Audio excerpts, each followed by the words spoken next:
Barry Young, I wanted you to meet Ken Nicolson, whom I regard as a friend, a trusted confidant, and also he is a lawyer. He's somebody I first met, Barry, when we were doing the Baby Will case, and he was always calm. He was always on top of the facts. He was a tremendously good influence in the flux of that case. That's my high praise to you, Ken, but I want you to introduce yourself, just a brief summary of your background legally to Barry.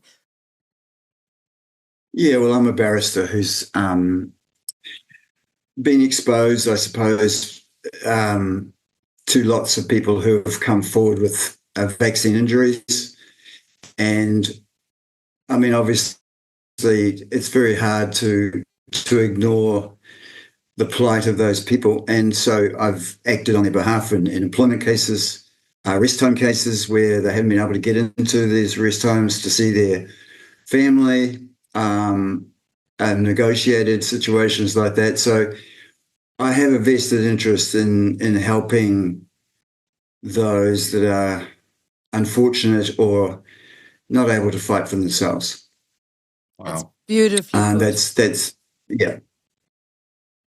He's Okay. not somebody who's ever drawn attention to himself, but he quietly works behind the scenes, Barry. Yeah. And the beauty of it is that as a friend and possibly with his other hat on, he will be, I gather, Ken, you will be in Wellington on December the 11th when I am also going to be there, and I hope thousands of other New Zealanders will all join together around Barry Young as he faces this voir dire. Are you going to be there, Ken?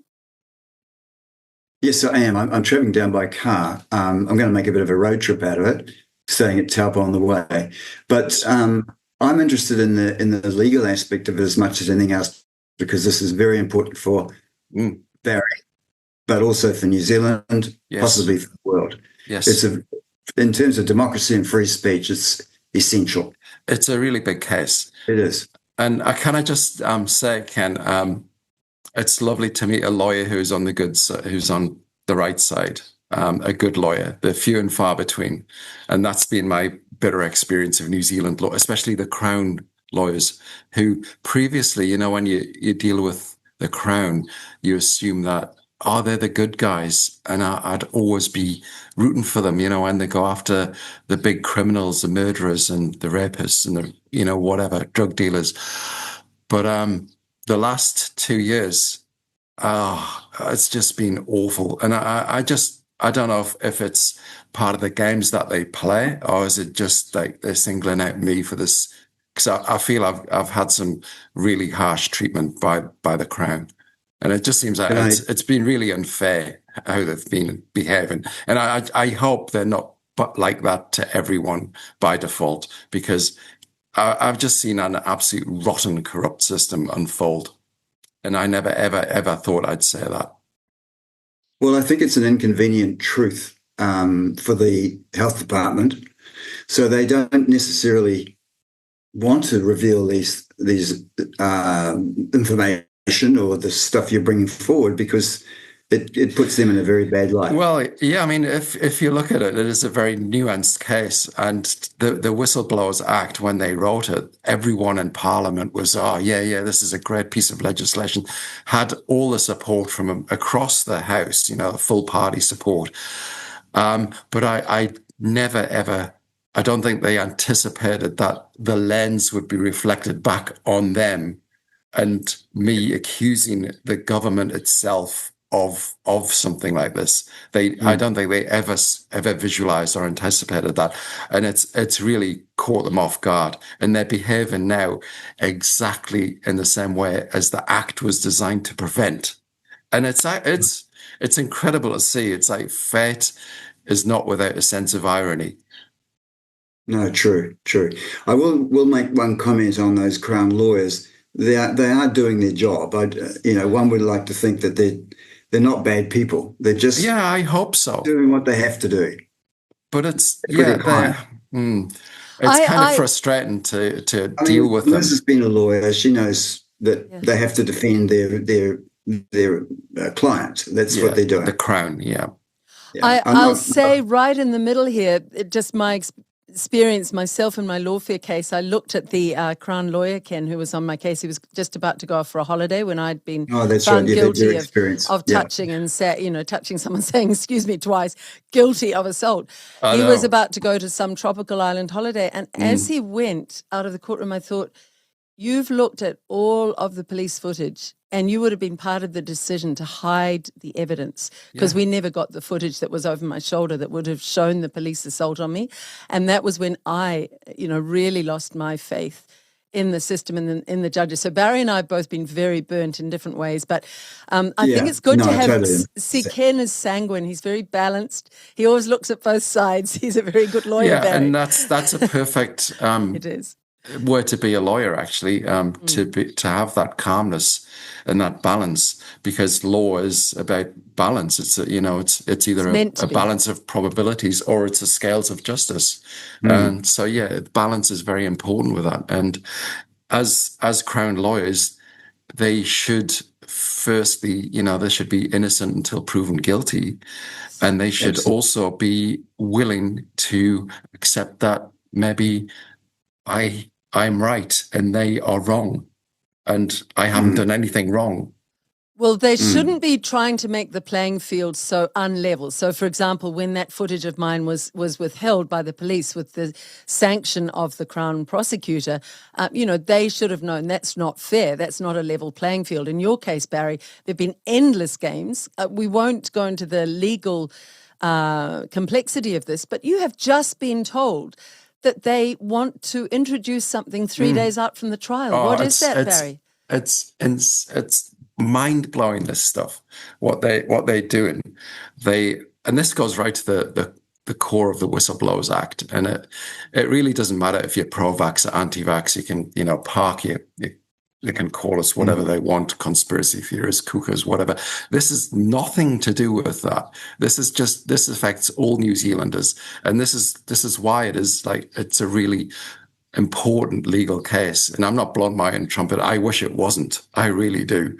But as it's unfolded, I can see how important this is for New Zealand, to have that test, that reasonable test on reasonable grounds, available to all New Zealanders, and not an expert of epidemiology, not a professor. That is not the intention. It was never the intention of Parliament to have that bar raised to that level. And the Crown are trying to force this to happen. They are trying to force the reasonableness test, the reasonable grounds, and it's only a short paragraph in the legislation.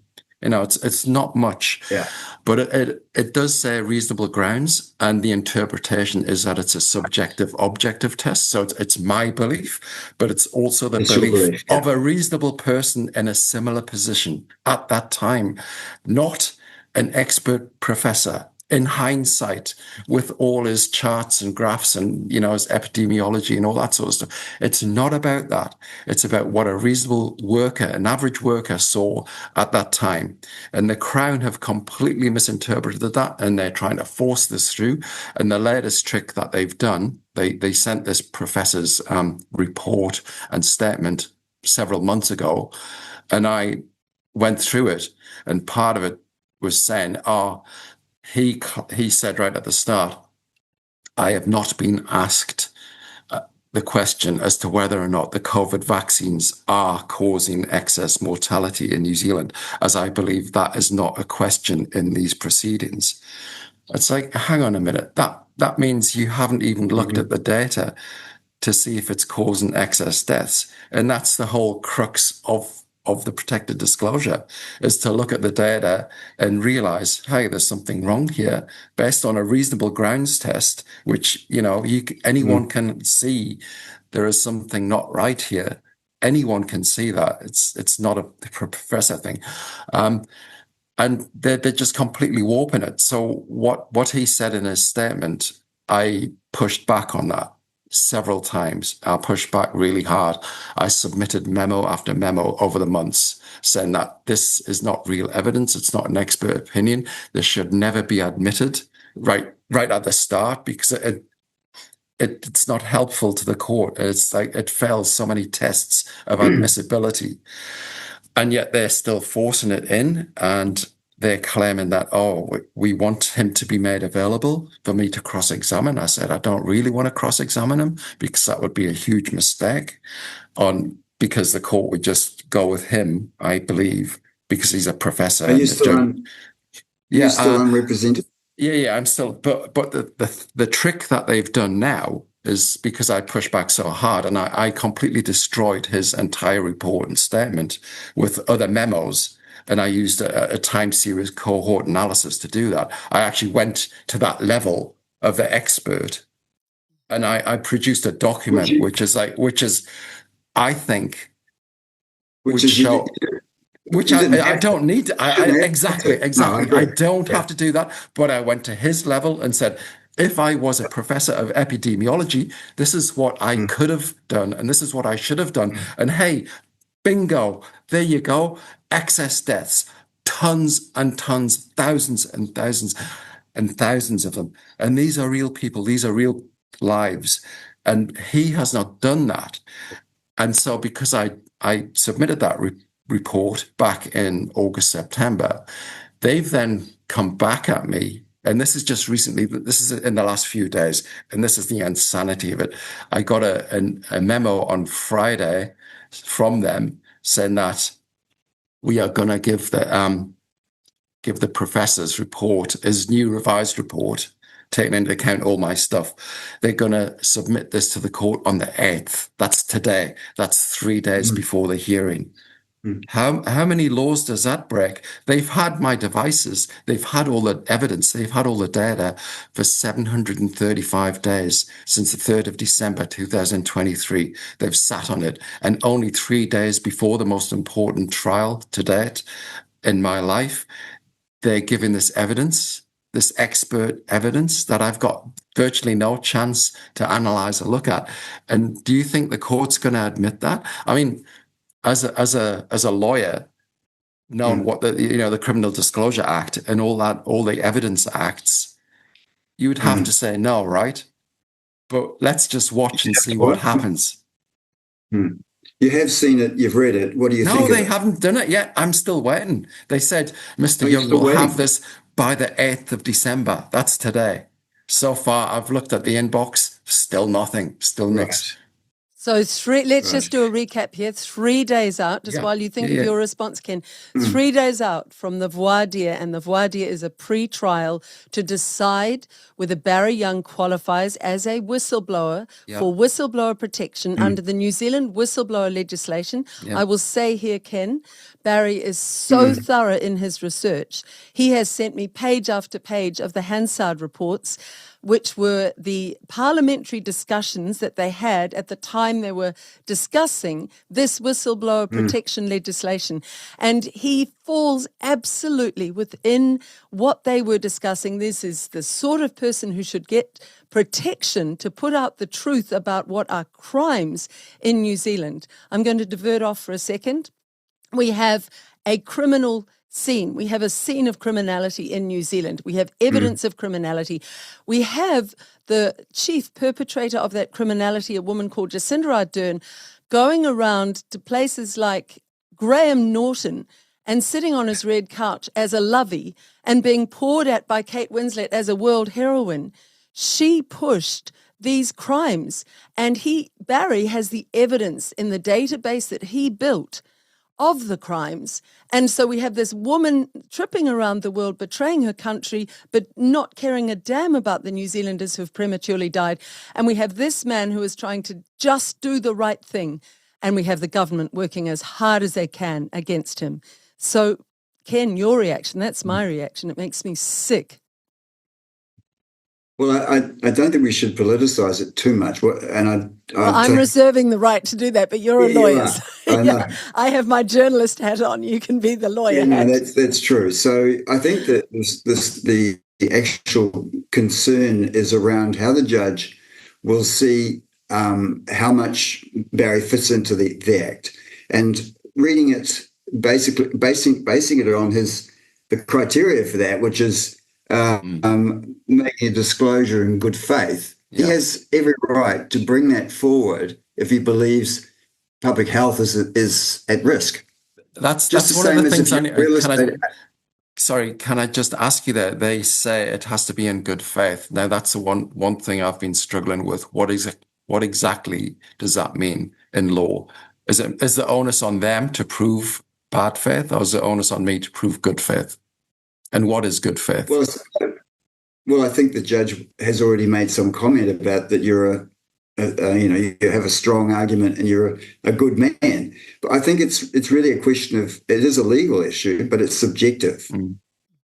And it's an honestly held belief, isn't it, Ken? It's an honestly, sincerely held belief. Yeah. Right. And Barry sincerely felt, he sincerely felt he was watching mounting premature deaths. And Rory Nen was one. That's the only name that we can divulge because it's been acknowledged by the government as well. It's in the data. Well, if we just take one day that you talked about, Barry, where 99 people were vaccinated at one particular batch or given a batch at one particular point. Yeah. And then out of that, within a year, 36 people are dead. Yeah. That's a very high rate of death, far in excess of normal. Exactly. So you'd have to be very concerned about bringing that forward and saying, well, look, this is what I've found. This is what I found. Yeah. And what are you going to do with it? Because statistically, it's crucial that you look at it. You took it to them, didn't you? I did. You took it to I made a protected disclosure. Yes. Nothing went out. I didn't give them that specific example, Ken. No. But I did give them examples because I didn't want to reveal the sites and the names and what have you of the actual locations. Because I wouldn't do that. What I did was I sent an email saying, statistically, I have seen in the data evidence of people being jabbed one after the other sequentially on the same day, at the same time, the same place. And then within a year, all being died. So I didn't go into specific examples because there are too many of them. There are hundreds and hundreds. So yes, if they want specific examples, if they are willing to look at the data, let's go for it. I can easily show them. And there are much, much worse examples. I mean, there's probability analysis that I've done that they haven't invented a number for these statistics. It's just absolutely crazy how unlikely these events are. How absolutely unlikely. And the thing is that the people are always not random. Oh, no, absolutely. Oh, it's impossible. People are always going to say, oh, well, they were all, super old, elderly. They had cancer, they had comorbidities and, all that sort of stuff. But they still, even if that was true, they wouldn't be dying in those numbers. And even so, even if they did, that is a total straw man argument on their part. And that is like the argument of that you're bringing now to defeat me is to say that these people were all going to die. We gave them the vaccine and hey, they died. Therefore, the vaccine is safe. Total straw man argument. It doesn't work. And you add in there, Barry, the fact that we were told you must take these jabs to save our old people. We care so much about our old people. Where did that go? Statistically, the old people are the worst affected. Yeah. They have excess mortality twice as high as what it was in 2015, 2019, pre-COVID. And it's nothing to do with COVID itself. Nothing. And you will see it's all anonymized. This is the other thing, Ken. It's all anonymized, but you'll see when the data does come out, and it will come out because New Zealanders are not going to let this go. And I think people around the world are not going to either. It will eventually come out. It'd be better for it to come out now because it makes them look less criminally implicated in doing a cover-up. But you'll see there are obviously groups where there are so many old people. You wonder, oh, this must have been like an old people's retirement home. And massive deaths happened. Massive deaths. We were meant to be doing all this to protect them. We cannot look past that argument and say, oh, it's just old people. But the other thing, Ken, legally, it's ludicrous. In 2 years since we put it out, not one name has been revealed. So how can they argue they should even be going after Barry on an employment issue? And that's the other interesting legal dichotomy. Is this an employment issue or is it a criminal issue? And Barry, what do you want to say to Ken on that? It's a very confused landscape on that yeah, one. I mean, I'm fighting them on two fronts here because the employment law thing is just an added hurdle to cross, and they lump that on with an ex parte application, an injunction to prevent me from speaking about the data. So they're trying to muzzle me, silence me right from the get-go, so I can't actually blow a whistle. And it's like they're trying to get me on both fronts here. So they're criminalizing me, coming after me and the most severe crime they can think of, which carries a 7-year sentence. And they're also trying to silence me in the employment court. But they're jumping too far there, Barry, because you're entitled to bring this information I forward. know. Yes, exactly right. You're I looked protected. at. Yeah. No. All right. No, so that's a step too far because that's the retaliation part. Exactly, of it, that proves retaliation. Yes, which is illegal under the Act. But Barry, not only that, you're so in it. Let's just let Ken quietly spread it out. But I love his passion. Don't you love it? Yeah. No, Don't you love it, Ken? Just keep saying what you were going to say, Ken, and then because you can see Barry's. Of course, he's wound up. He's fully immersed in this. Well, for the 2 reason years. is I'm going to forget what I want to say spirit. because I've got a goldfish memory. But sorry, Ken, I'm sorry to interrupt you like that. It's lovely, Go ahead. passion. No, I mean, it seems to me that there's a step in the process, right, that you should be able to bring forward your information. I mean, imagine, say, a real estate agent who was selling land on what he finds out to be toxic waste. And does he have, what's his responsibility? His responsibility is to bring it forward because he can't continue to sell that land regardless of the profits, because it's going to cause public harm. This is exactly the situation you're in. You've seen statistics which prove there is possibly public harm. There needs to be an investigation into that. You should bring it forward, not retaliation, because retaliation is in the Act as being, that's what the whole idea is. You can bring that information forward and be protected.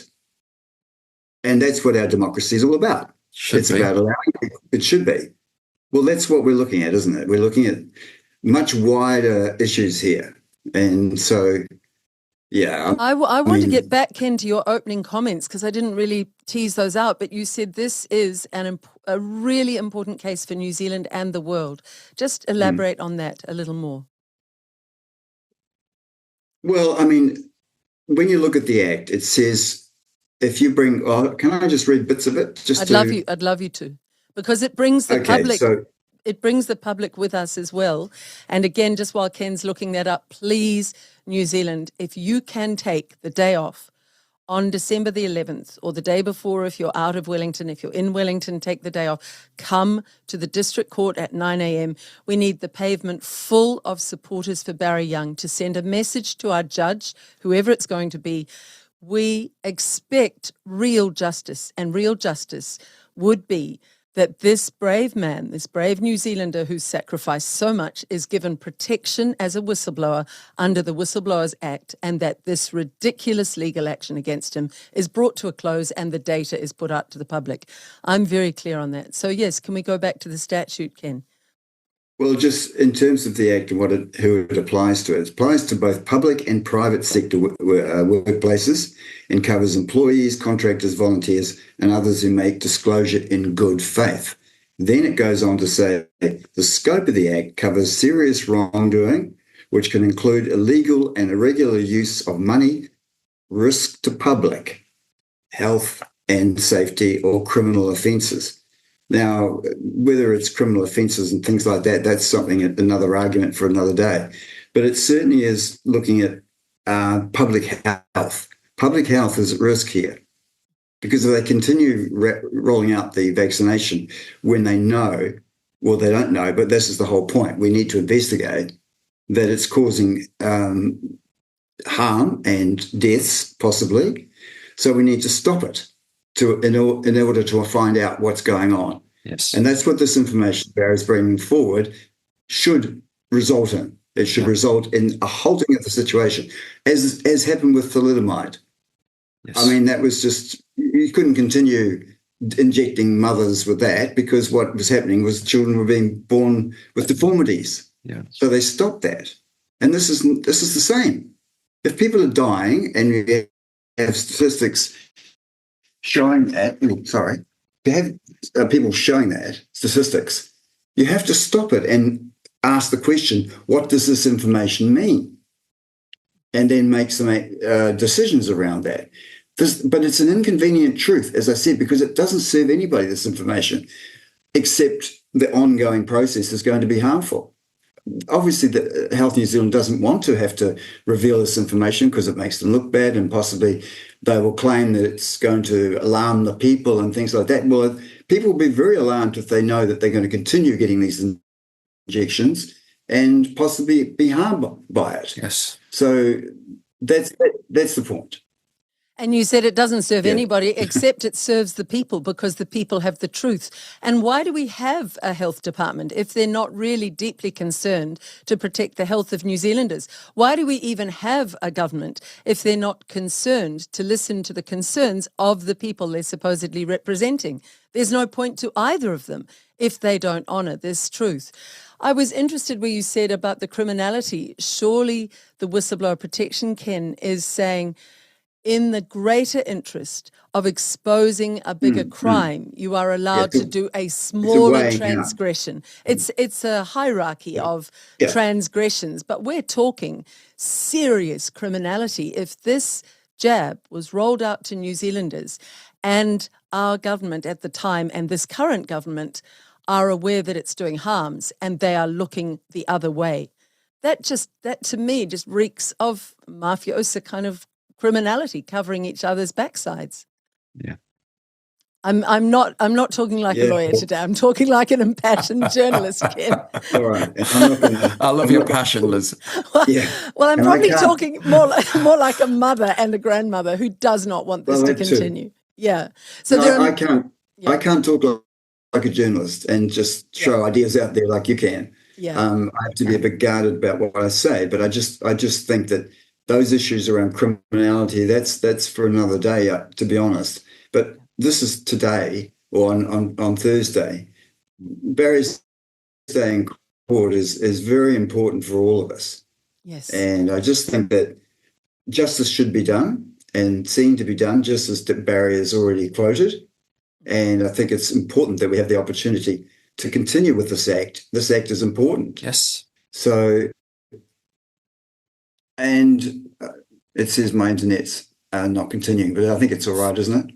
You can hear me okay? Yeah, it's fine. When you hear Ken talk in this very calm lawyer way, and it is appropriate to have that, it's appropriate for all the inputs in all the perspectives in this discussion. How do you feel, Barry, and what questions come up from you? Well, it's hard to argue in the cold logic that you need to be a lawyer when this is such a passionate issue, when people are dying, and I will get emotional about that. And when they dismiss them as being elderly and stuff like that, they're like, well, if people are over 100, they survived World War II. Some of them may even be vets who fought for our democracy, and they're just being completely shat on by the government. They're not being treated as they should be, for what they fought for what they survived the war for, all that stuff. They fought for a society where we would be free, and we should be free, and free from harm from the government, to be able to report anything that is could cause harm to the public and not be afraid to do so. And the government to respond, if it's them doing it. It's okay if it's, Pike River coal or, the Christchurch earthquake, all that sort of stuff, which is what I think the Act was designed for. It was designed for people to whistleblow effectively within those kind of environments, private sector, but it also should be a public sector, and they've got to put on the big boots and front up to that, yep, we're in the public sector. We may have messed up on this one. We need to front up. We need to be brave. We need to face the public and admit that we were wrong. And they're acting exactly like the bad guys in this situation. They are acting like they're so retaliatory against me. Like politicians. Yeah. Well, yes. And the politicians, themselves. They're saying one thing when they're in the third reading of the debate, and all through Hansard, you get all the same names pop up. The health minister, Simeon Brown, he was all over the act. He thought it was the best thing since sliced bread. And then now when I made a protected disclosure to him using the same act, he says, oh, no, it doesn't qualify. So he's acting like the guys that the act was meant to stop. Sure. And it's the same guy doing it. So yeah, it's a crazy world. It really is. And the other things that are, in my favor with working in the health sector, we have an elevated duty of care in terms of the Medicines Act, which you'll know about, that we know with the public, if you can't just release drugs to the public without being thoroughly tested and being sure that they're safe and effective. So there is old legislation which governs that. So there's the Medicines Act, there's the Health and Safety at Work Act as well, which covers dangerous activities within the workplace. So being in the health sector, all these duties and obligations should be higher, not lower. So I should be more protected by the legislation than anything by disclosing this. So you're going to have to argue this in court on Thursday? No, well, I'm going to ignore all the employment stuff for now, and just this, to me, the focus of this will be the Protected Disclosures Act, and we're going to watch in real time the corruption unfold, which is my interpretation of it. They're not going to let this happen. And even the prosecution have said in their memo, and this is unheard of, they said in their memo, if the judge doesn't go along with us, we're going to take it to the High Court and appeal immediately and go to the Solicitor General.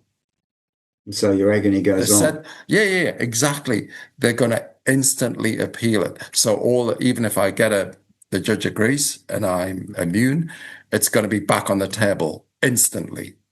So they're not going to let it go. They are not going to let it go. Yeah. Sorry, guys, just as you were saying, Barry, they're not going to let this go. My screen completely froze. The Zoom link froze and I had to go out and come back in. Very interesting hearing you say that. The first thing that comes to me is they're trying to mentally and physically wear you down completely with this prolonged court case. Obviously, wear out any economic resources you would have otherwise, and trying very hard to just hide the evidence by having a prolonged court case that goes absolutely nowhere for years and years and years. Hoping that with time they play it out until the New Zealand public lose interest. And I think that's where the New Zealand public could play their part. They could really pressure their local electorate representative to have Barry's case discontinued, and that means the government putting pressure on the head of the health department and saying this must stop and all this waste of money must stop, and then pressuring for this database to come out. But what's your reaction when you hear that they're going to, Ken, just go straight to an appeal on this when he's an obvious whistleblower? They're playing hardball. There's no question about that,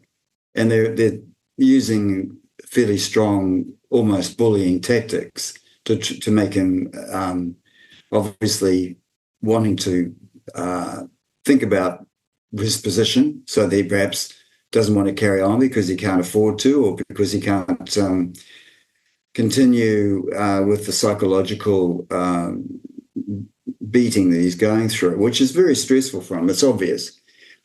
He's standing up for himself here and he's got no representation. So he's really fighting all on his own. He does need to get representation at some stage, though. He can't, because they're fighting him with legal pressure and he's not able to come back with the same. So it's an unequal playing field. But he's doing very well. And really it'll just come down to how the judge sees it. And sure, they'll be arguing strongly against his position, and he'll be putting forward very logical arguments which are very much supported by the Act. And I just don't see how he can't lose the situation quite seriously, because democracy demands it. I think freedom demands it, and the whole idea of the Act was to allow people to come forward. I mean, initially, this thing was even applying to the police, where they had informants coming forward, and they could do so without any retaliation and so on. I mean, it's got a fairly wide-reaching sort of scope to this. I think you mean how I can't win. Well, you should. I don't know. How I can't lose. If I can't lose, then I've lost. Yeah. Well, I have to win. Standing up there for all of us in many ways. Yeah. So I just hope that the judge. I mean, I believe that with the New Zealand public behind you, Barry, they will be much more reticent about showing tendencies to make corrupt decisions, because those decisions will be analysed publicly. Yeah, I hope so. But what on earth could they really say, Ken, to cut back? I can't quite see that this thing that Barry feels will run, which is only a whistleblower at a level of expertise of an epidemiologist, qualifies as a whistleblower under the legislation. That would, in effect, render our whistleblower protection null and void in New Zealand, would it not? So surely a judge would look at that. They're legally trained, they're logical people, no matter the political pressure. That judge is going to say, this exposes me as an inept judge if I go along with the political pressure to do this declaration that Barry Young doesn't qualify because he doesn't have, what, a PhD? I can't see that a judge would actually want him or herself exposed like that to the New Zealand public. Well, it's only speculation at this point how he's going to see it. But as far as I can see with Barry's situation, he has a lower threshold for actually bringing information forward. He only has to be an ordinary person who has a good faith belief that what he's presenting needs to be presented, and he should be protected for that. It's a very low threshold. They're raising the threshold. They're getting an expert in to say that they're going ahead beyond his initial disclosure and going, no, well, let's look at what you're talking about here. Let's look at the information you're claiming. And that's not what he's doing. He's actually just saying, look at the statistics. That's all I'm asking you to do. And then I have a right to bring that forward, and I have a right to be protected against retaliation, dismissal, criminal charges, all those things. It's in the Act. They cover that. They say they can't do that. So this guy's just an ordinary guy that's come forward with information, and they should be looking at it. They should be considering it. But they're not. They're trying to shut it down. And, of course, he can appeal that too. Yeah. But, let's hope it doesn't go that far. Let's hope the judge does see it for what it is. Not a highfalutin forensic study, but something that needs to be looked at from a statistical point of view and the implications of those stats. So that's how I see it anyway. That is beautifully said. Barry, your reaction? It's a very interesting case. I think when I was a law student many moons ago, I probably would have dreamt of being involved in a case which was going to set a precedent for, at such a high level. But I never ever wanted to be the one that was accused. I wanted to be the lawyer, But that's a long time ago. It is. Well, you're doing amazing. a very good job of doing it. Oh, thank you. It is amazing to be in this position. It's like being in the eye of a hurricane. Sometimes you see a lot of stuff just going on the outskirts. But I really think that the judge's hands are tied on this one, and that the justice system is going to be forced to say that this is not a protected disclosure. I honestly think that's what's going to happen. And it's great. It's a good thing. Because the people who will be there, as many people as can be, and if we get a VMR, even better, will witness, and all the law students and whatever, if you're a lawyer, come along, will witness the corruption of a New Zealand legal system, and it is going to be an epic thing. I mean, they are going to throw out an act of parliament after 3 years of it being on the statute books. If they literally don't say going you're a to destroy whistleblower. it. Yeah, they're going to nix it. It's going to be null and void. And that speaks to, okay, if the government are now choosing to ignore laws that they've enacted, what does that say in the bigger picture about the rule of law? Doesn't that mean we as citizens can decide which laws we can obey and which we can't? Because the government are doing it. They're choosing to ignore the Bill of Rights. They're choosing to ignore the Protected Disclosures Act. Hang on a minute. That means I can go and do whatever I want now. Because you're ignoring the law, so why can't I just ignore the law? The rule of law is very important in this country. And if the government are going to break it, then to hell with everything. It's anarchy. Well, he would make an excellent lawyer, actually, Ken. He really would. He's good. He would. And what he said there is the absolute truth. The other thing the government needs to realize is that millions and millions and millions of people now around the world have read studies coming and pouring in, showing that these jabs were absolutely wrong, that they've caused enormous harm, they've caused excess deaths. Of course, one should be emotional to a point about this issue in our country, because there are Kiwis who would not have died in the last 2 years had the last government done the right thing and allowed, or actually it was this government, I'm ashamed to say, it was Winston Peters. It was the day we put it out, was the day after he had been selected as the deputy leader of the coalition government. So it is this government. Had Winston taken Barry's data and put it out to the world, we offered him to have all the plaudits, all the praise, all of the respect around the world for putting it out. And he ignored Barry, he ignored me. But had they done it, they need to live with the fact that there would have been New Zealanders still alive who have died as a result of continuing to trust that there was no evidence of harm from these jabs. And that's a heavy burden to bear. Now, if they continue to do this and continue to spend millions on your case, Barry, we think at least 3 million on trying to suppress the truth here. Conservative, Yeah. We have an OIA confirming 2 million, but that was over a year ago. So millions being spent trying to suppress the truth while they say they don't have any money really for ACC for injured Kiwis to help people. They say the health department is groaning with all the costs. The health boards are groaning. They can't cope with all of the costs of New Zealand health, but they're wasting money on this case. If they continue this, it's real blood on their hands. It's real blood on their hands. And Christopher Luxon and Winston Peters and David Seymour, you could stop this today. And New Zealanders could have a modicum of respect. We know what you did, but I always respect someone who will change course when they see it is an absolutely dastardly course they're on, and it is destined for failure and for exposure of them as criminals. They did with AstraZeneca, so why can't they do it with this? Yeah. It's the same drug, basically. And Ken, it's not just New Zealand where the eyes of it really is the eyes of Kiwis are on this, but the eyes of the world are on this. This is a big case for the world. You referred to that. Do you feel? I feel definitely if they do this, it would be a terrible precedent for Commonwealth countries. They would pick it up in Australia, potentially, the UK and Canada, and say, whistleblower protection is now narrowed. And that would be a disaster, again, for our free speech.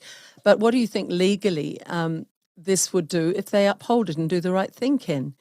It would send a beautiful message around the world, would it not? It would, and I think that's the way it should go, and I'm hoping it will go that way. I'm really confident that the courts will see it appropriately. It doesn't matter. I don't think that the argument that this is something that's very complex, it's not. This is very, very simple. It's a question of responsibility and accountability and just owning up to it and say, okay, this is what it is. He's right. He's got some information there that needs to be looked at, and that's all there is to it. And that's the reason why it should actually go through. And this act is a good act, and it should apply to Barry. He fits in perfectly, in my view. Beautiful. Barry, I know you've wanted to do it on your own, and I know there's a motif of real David versus Goliath and all you've done, but isn't it nice to meet a really decent lawyer? I told you Ken was a good man. It is. He's a lovely man. Thank you very much for saying that, Ken.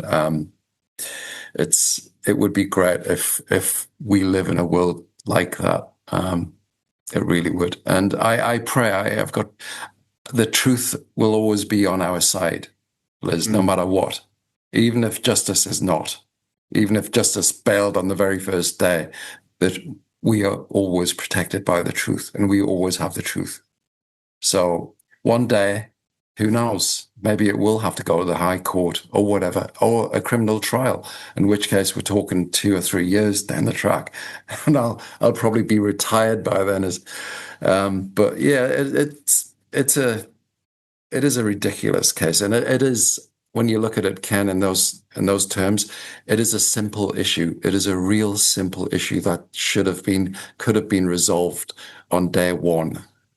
But it's not my doing. It's the government who's decided to drag this out for so long and spend millions of dollars on it. And that is hard as well, because when you call a cop, they're unavailable, they're too busy. You get all the standard responses if you report a crime. And yet, I've had at least one police officer constantly following me for 2 years now. It's like he monitors all my online appearances, all my ex posts, all that stuff. I didn't know that. He's a shadow. Yeah. I have a shadow police officer who's watching me all the time. Not like parked outside on the driveway. I'm talking about watching on my behavior on X and stuff like that. And I've got the evidence to show that as well. And it's that is a resource that's been taken from wherever he was previously. And he's just sitting behind a desk, surfing the internet, watching a computer. That's not a good use of police resources. No, but I guess the police are into surfing dodgy stuff on the internet now anyway. They are. And there's nothing you post that's dodgy. And this interview, we hope, Mr. Policeman, that you are proud of yourself wasting, you know who you are, wasting your resources, and in doing so betraying your grandfather, who probably fought for free speech in World War I or World War II. You never know. But that is a traitorous thing to do, frankly, in my opinion. Barry and Ken, it's been really wonderful to talk to you both. You will meet in person on December the 11th, because Ken and I will both be there. I'm going to ask Kiwis around New Zealand and around people around the world, please share this interview everywhere you can. Please promote Barry's case. If you can, Kiwis, turn up, and the very least you can do is pray. Please come to the courts and have your cameras ready to do live crosses. We want lots of this going out to the world so that Barry Young's case really does go out and get examined by the world, and we hope that it will be a praiseworthy case. You know what that means, Mr. or Miss Judge, whoever you will be on the day. Do the right thing. Do the right thing. Do the right thing. Amen. Amen to that. Okay, guys, nice to meet you, Barry. Thank you, Ken. See you Thursday. That was lovely. Thank you. No problem. Thanks, Liz. Bye-bye.